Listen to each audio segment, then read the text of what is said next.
Salut les amis, salut la famille, salut tout le monde. J'espère que vous vous portez bien, que vous avez passé un très bon week-end. Voilà, moi je me porte bien et c'est un plaisir, c'est un privilège pour moi d'être ici, partager la parole de Dieu avec vous. Alors avant de commencer, si tu n'as pas encore souscrit à la page, allez vas-y, appuie le bouton souscris à la page. Nous aimerons vraiment que cette page grandisse et qu'elle touche vraiment beaucoup plus de vie pour la gloire de Dieu. Alors il est important que tu souscris, que tu aimes, que tu partages. Alléluia. Alors cette semaine, nous allons partager un message qui vraiment l'Éternel m'a mis à cœur.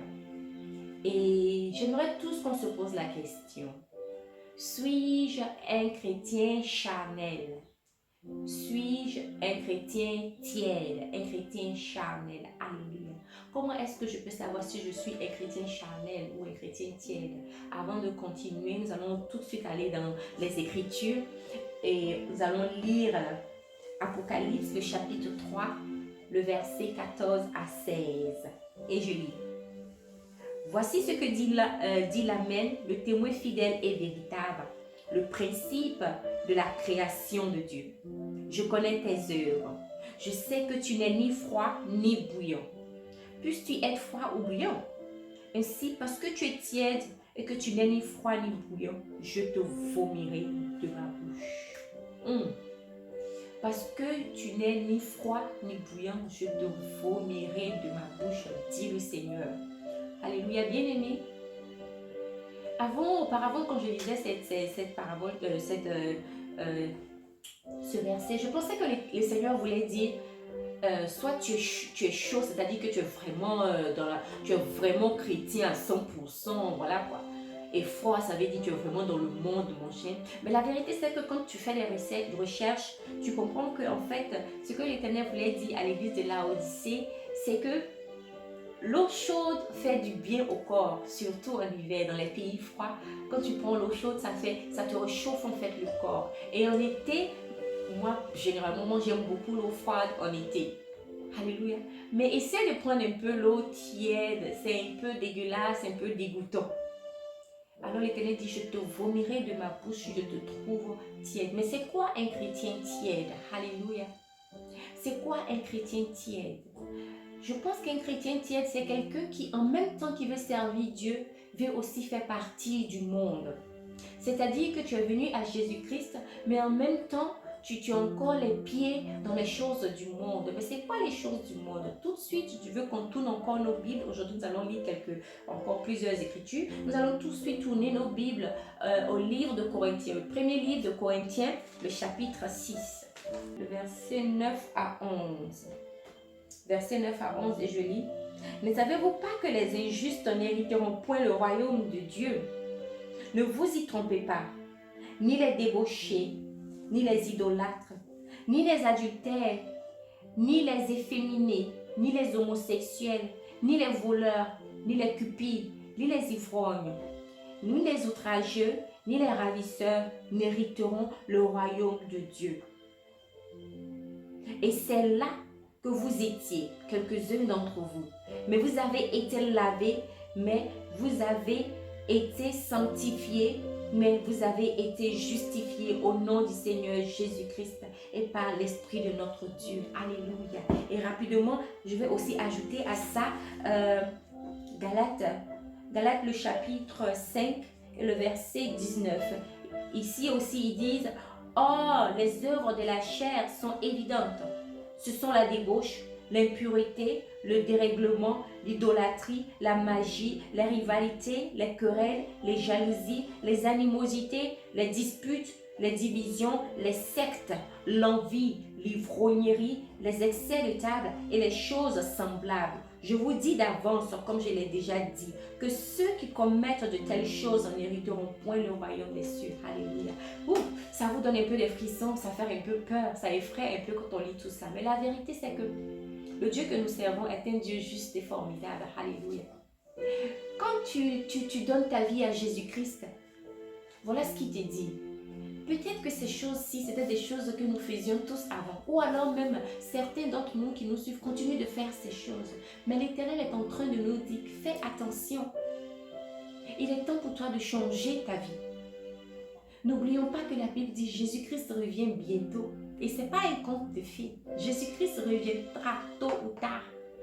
Et même s'il ne vient pas très bientôt, personne n'est éternel. Un jour, nous allons tous quitter cette terre. Nous allons mourir. Et quand tu vas, c'est le jugement. La Bible dit c'est la parole de Dieu qui va nous juger. Cette parole que je viens de lire est très importante.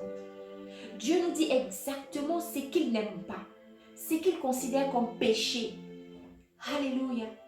Alors il est temps pour nous de nous détourner de ces choses. Généralement, quand les gens vont dans le livre de premier livre de Corinthiens, le chapitre 6, c'est généralement pour parler des homosexuels. Mais la vérité, c'est que en plus des homosexuels, l'Éternel nous parle aussi des idolâtres, des adultères, des soulards. Il y a beaucoup d'autres choses que Dieu n'aime pas.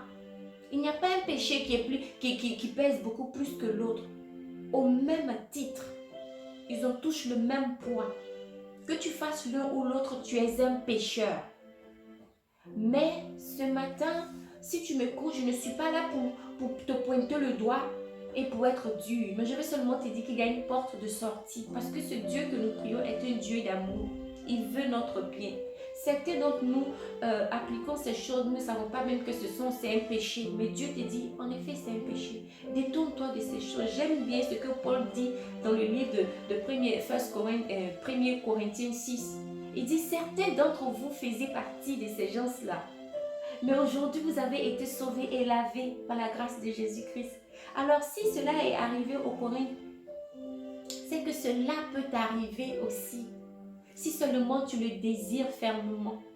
Si seulement tu le désires fermement. Je sais que certains diront c'est vraiment dur de laisser la cigarette, de laisser la boisson, de laisser toutes ces choses. C'est vraiment difficile parce que tu sais quoi, cela est possible. Approche ton pasteur, approche les frères et sœurs de l'église. Demande que l'on prie pour toi. Cela est possible. Ne gâche pas ta vie. Ne perds pas cette grâce que Jésus-Christ nous donne tous. Alléluia. Encore une autre chose que j'aimerais soulever. On compromet beaucoup ces jours-ci. Parce que les gens veulent faire partie en même temps de l'église, mais en même temps du monde. Ils ne veulent pas choquer les uns ou les autres. Mais la vérité, c'est que la Bible dit qu'il faut que tu commences vraiment à être ferme en ce à quoi tu crois. Alléluia. Il ne faut pas laisser le monde te guider, mais laisse la parole de Dieu te guider. Alléluia. Parce que la Bible dit que vous êtes la lumière de ce monde. Et une lumière, tu ne peux pas l'allumer pour la cacher. Tu la mets dans l'obscurité pour qu'elle éclaire tout le monde. Elle éclaire l'obscurité. Tu es la lumière du monde. Alléluia.